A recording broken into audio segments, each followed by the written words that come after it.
En este video vamos a desarrollar el tema de los patrones fisiológicos del sueño y el ciclo que tiene que ver con sueño, vigilia y su patología. Los trastornos del sueño son problemas relacionados con dormir. Estos incluyen dificultades para conciliar el sueño o permanecer dormido, quedarse dormido en momentos inapropiados, dormir demasiado o tener conductas anómalas durante el sueño. Los sujetos con estos trastornos presentan típicamente una mala calidad del sueño, del horario o de la cantidad del sueño, y el malestar resultante durante el día y el deterioro son rasgos centrales compartidos por todos estos trastornos del sueño vigilia. El equilibrio neuroquímico que ocurre durante el sueño es tan importante porque permite la regulación de procesos cognitivos reflejados en el aprendizaje, la memoria, los estados de atención y que tienen influencia en la toma de decisiones y la resolución de problemas.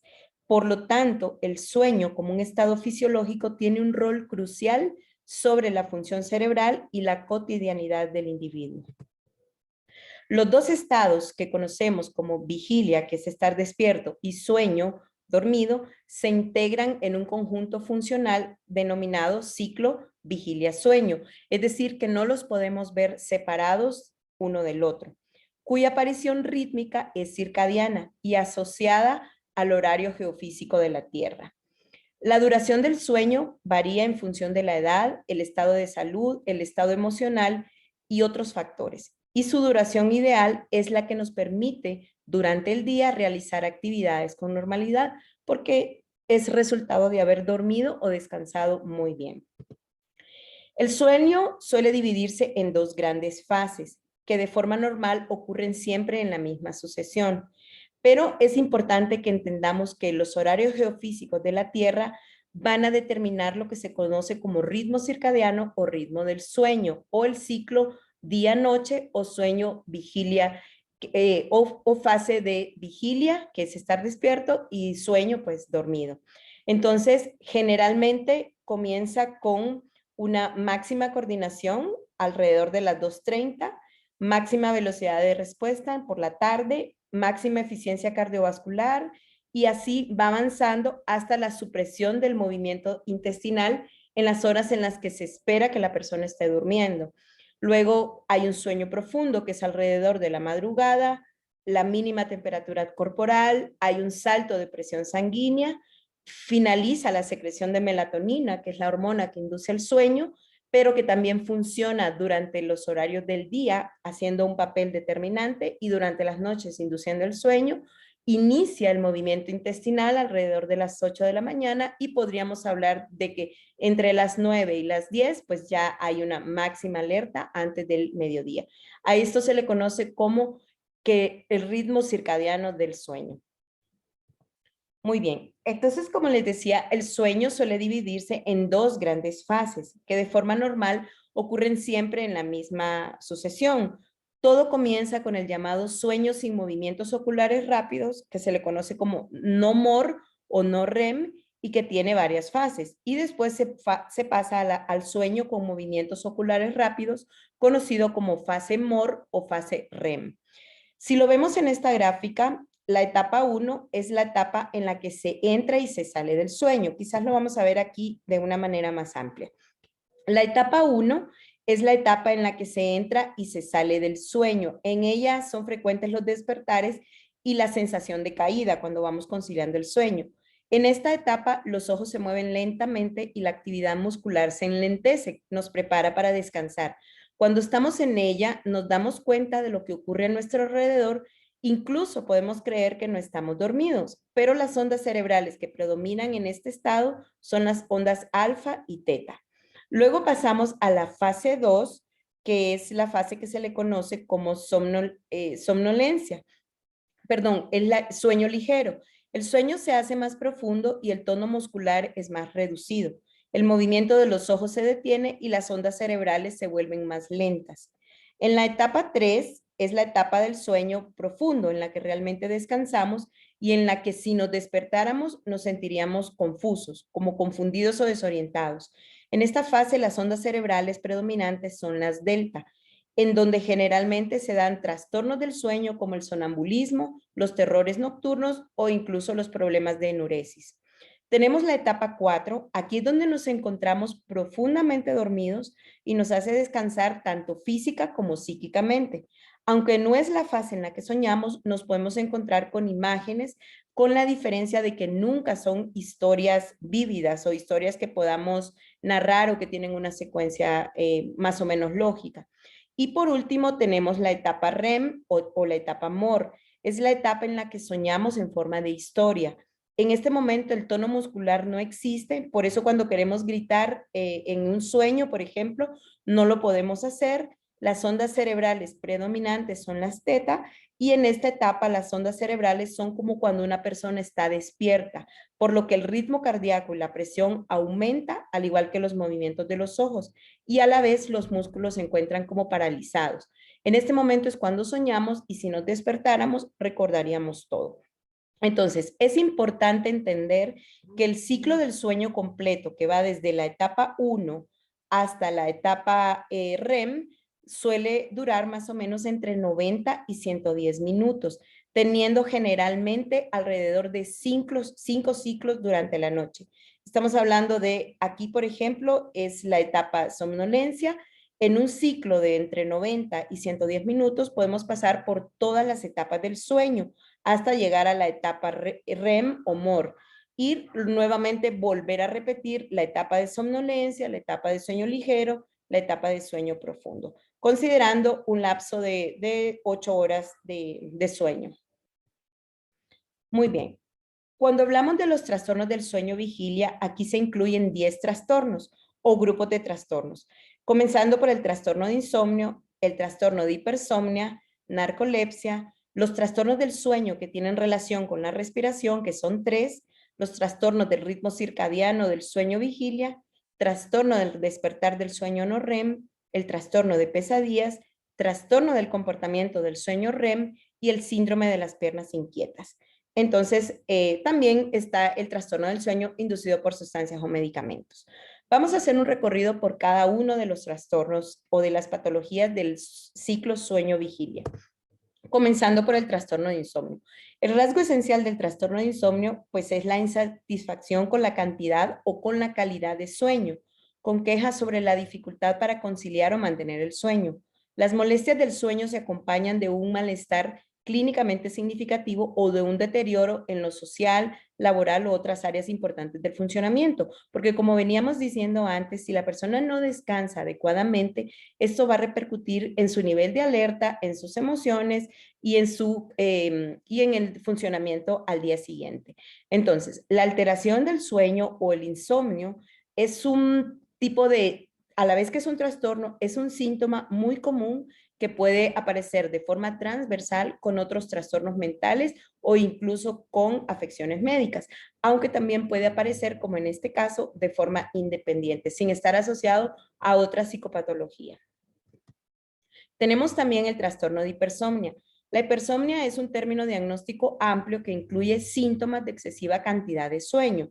Por ejemplo, la persona durmió completamente durante la noche, es decir, tuvo un sueño nocturno prolongado o incluso tuvo un sueño diurno involuntario. Se presenta también como alteración en la calidad de sueño, de vigilia, perdón, porque se manifiesta como una dificultad para despertar o para mantenerse despierto cuando ya es necesario que la persona esté activa o alerta. Y también manifiesta inercia del sueño, es decir, un periodo de alteración del rendimiento y de la vigilancia reducida tras despertar de un episodio de sueño habitual o de una siesta. A pesar de que las personas duermen pues una gran cantidad de tiempo, no se sienten descansadas y continúan como en un estadio de somnolencia. Tenemos ahora la narcolepsia, que es un trastorno crónico del sueño que se caracteriza por una somnolencia extrema durante el día y ataques repentinos de sueño. Las personas que padecen narcolepsia a menudo tienen dificultades para mantenerse despierto durante periodos largos, sin importar las circunstancias. La narcolepsia puede provocar alteraciones graves en la rutina porque son como desmayos o ataques de sueño repentinos y bruscos. Tenemos ahora los trastornos del sueño relacionados con la respiración. y esto tiene que ver con lo que se conoce como apnea o hipopnea, que básicamente es como una obstrucción de las vías respiratorias, ya sea por la lengua, porque hay, digamos, ronquidos que obstruyen el flujo de aire, y en este grupo vamos a encontrar tres. Tenemos el primero, que es apnea e hipopnea obstructiva del sueño. Cuando hablamos de la apnea e hipopnea obstructiva del sueño, es un trastorno más común, el más común, que se relaciona con la respiración. Se caracteriza por episodios repetidos de obstrucción de las vías aéreas durante el sueño. La apnea, cuando hablamos de apnea, se refiere a la ausencia total de flujo aéreo. Las personas, cuando están durmiendo, pueden detener la respiración por varios segundos, incluso causar alerta a una pareja, por ejemplo, o a un cuidador, porque parece que la persona hubiera detenido su respiración. Y cuando hablamos de hipopnea, se refiere a una reducción. Si bien es similar, es un poco menor en cuanto al ingreso del flujo aéreo. Cada apnea e hipopnea representa una reducción en la respiración de al menos 10 segundos en los adultos y puede obstruir 2 respiraciones perdidas en los niños. Los síntomas pues cardinales de la apnea e hipopnea obstructiva del sueño son el ronquido y el permanecer con somnolencia durante el día. Tenemos el segundo trastorno del sueño relacionado con la respiración, que se conoce como apnea central del sueño. Es un trastorno del sueño en el cual la respiración se detiene una y otra vez mientras la persona está durmiendo. La apnea central del sueño se produce cuando el cerebro deja temporalmente de enviar señales a los músculos que controlan la respiración. Y el último es la hipoventilación relacionada con el sueño. Se refiere a una respiración demasiado superficial o demasiado lenta que no satisface las necesidades del cuerpo, provocando que el nivel de dióxido de carbono en el cuerpo se eleve. Esto ocasiona una acumulación de ácido y muy poco oxígeno en la sangre. Las personas que padecen de hipoventilación relacionada con el sueño pueden presentar quejas al día siguiente, ya sea como un cansancio o una somnolencia similar al insomnio, o incluso pues aparecer dolores de cabeza al despertar. Durante el sueño pueden observarse episodios de respiración superficial, una respiración poco profunda, pero también puede coexistir con algunos episodios de apnea o hipopnea obstructiva o central del sueño. Es decir, que estos tres son altamente comórbidos. Y estos son más comunes también en personas con obesidad, son más comunes en hombres y también con personas que han tenido algún tipo de infarto, por ejemplo, o problemas cardíacos. Luego tenemos los trastornos del ritmo circadiano de sueño-vigilia. Como lo mencionábamos antes, el sueño se regula de forma cronobiológica y homeostática, es decir, que la regulación homeostática del organismo tiende a mantener un equilibrio de tal forma que si se ha dormido en exceso, se va a tener menos sueño por la noche. Y si no se ha dormido lo suficiente, se va a alargar la duración del sueño nocturno. Cuando hablamos de una regulación cronobiológica del sueño-vigilia, este está sincronizado con el ciclo geofísico de 24 horas del planeta, que básicamente significa dormir de noche y estar activos de día. Cuando hablamos de los trastornos del ritmo circadiano, estos ocurren cuando existe una asincronía, es decir, una ya sea como postergación o la persona se duerme muy temprano y se despierta de madrugada, cuando hay una asincronía entre los periodos de vigilia y sueño con respecto al ciclo geofísico del día y de la noche del planeta Tierra y los horarios sociales. Cuando las personas desfasan su ciclo del sueño, es cuando pueden aparecer los trastornos del ritmo circadiano de sueño-vigilia. Ahora tenemos otro grupo de trastornos o patologías asociadas al sueño que se conocen como parasomnias. Las parasomnias son trastornos que se caracterizan por acontecimientos conductuales, experiencias extrañas o fisiológicos que son anormales, que se asocian con el sueño, con las fases específicas del sueño o con la transición que existe entre el sueño y la vigilia. Las parasomnias más frecuentes son, tenemos aquí, los trastornos del despertar del sueño no REM. Este tipo de trastornos y también del comportamiento REM que vamos a ver más adelante. Estos sirven como un recordatorio de que el sueño y la vigilia no son mutuamente excluyentes. Por ejemplo, la característica esencial de los trastornos del despertar del sueño no REM es la presencia repetida de despertares incompletos, que generalmente inician durante el primer tercio del periodo principal del sueño y que típicamente son breves y duran de 1 a 10 minutos, aunque pueden alargarse y durar hasta 1 hora. La duración máxima de un episodio se desconoce, pero en estos casos las personas normalmente tienen los ojos abiertos durante estos episodios.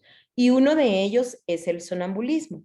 Cuando hablamos de sonambulismo, estamos hablando de episodios repetidos en los que el individuo se levanta de la cama y camina durante el sueño.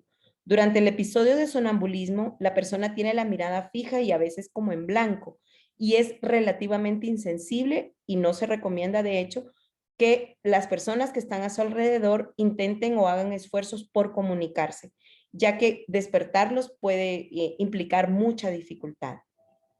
Otro de los trastornos del despertar del sueño no REM es los terrores nocturnos. Si bien lo hemos asociado mucho a los niños, porque suele ocurrir en los niños, también sucede en adultos.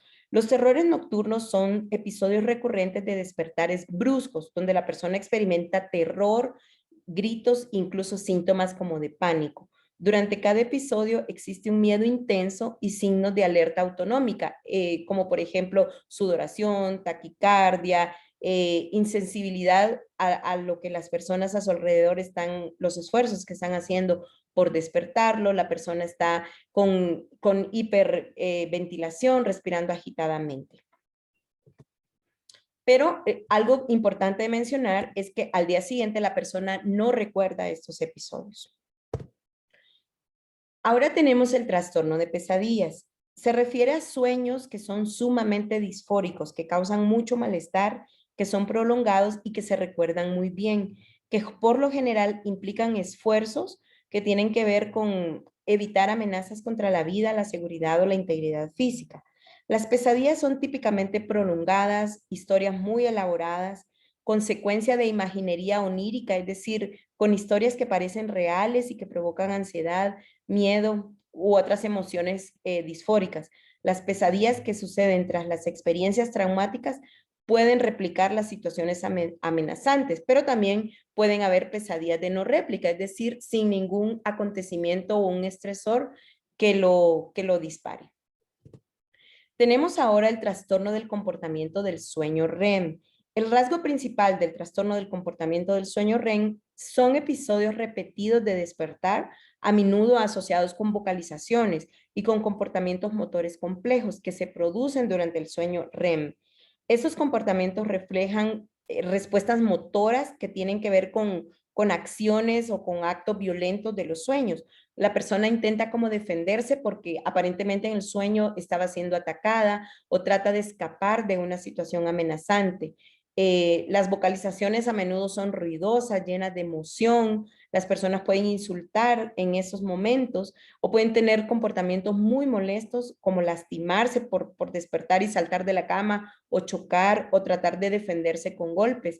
Es muy común que se produzcan lesiones significativas como caídas de las camas, saltos, bajadas rápidas, tomar una carrera, puñetazos, empujones, patadas, y al despertarse la persona se encuentra totalmente despierta, alerta y orientado, y a menudo sí es capaz de recordar el sueño que se relaciona estrechamente con el comportamiento observado en ese despertar tan brusco. Y finalmente tenemos el síndrome de las piernas inquietas. El síndrome de las piernas inquietas es un trastorno del sueño sensorio-motor y neurológico que se caracteriza por un deseo de mover las piernas o los brazos, normalmente asociado a sensaciones incómodas que se describen como calambres, cosquilleo, hormigueo, sensación de picor o de sensación de quemazón. Pues esto causa mucho, no un sueño reparador, la persona se siente incómoda o cansada al día siguiente, ya que el movimiento de las piernas es constante. Para hacer un planteamiento actualizado del tema, es importante comentar que en los últimos años los avances en los estudios de polisomnografía del sueño han llegado a considerarse como el estándar de oro para el diagnóstico de los diferentes trastornos del sueño. Si bien es importante hacer una historia clínica, un examen completo clínico, los resultados de las polisomnografías son realmente muy importantes, ya que son realizados en un laboratorio especializado donde se monitorizan simultáneamente todas las variables biológicas del individuo durante una noche típica del sueño. Las personas se tienen que quedar a dormir en estas clínicas del sueño para poder evaluar las etapas del sueño mediante un monitoreo continuo, mediante electroencefalograma, electrooculorograma, electromiograma, el flujo de aire nasal, el esfuerzo respiratorio, se evalúa la oximetría, se realiza un electrocardiograma, también, por ejemplo, un electromiograma del músculo tibial anterior y monitorización de la posición del paciente. Esto es realmente muy importante para poder tener un diagnóstico preciso y diferencial de los distintos trastornos del sueño. Y como conclusión de este tema, los trastornos del sueño se acompañan con frecuencia de otros trastornos de salud mental como la depresión, la ansiedad o de cambios cognitivos que se deben tener en cuenta al planificar el tratamiento. Además, las alteraciones persistentes del sueño, tanto el insomnio como el exceso de sueño, son factores de riesgo establecidos para el desarrollo posterior de enfermedades mentales y de trastornos por consumo de sustancias. También pueden representar la expresión prodrómica o inicial de un episodio de otra enfermedad mental, posibilitando con esto la intervención temprana para evitar o atenuar un episodio completo o un diagnóstico mucho más grave. Muy bien, nos quedamos aquí con este tema. Espero que les haya gustado.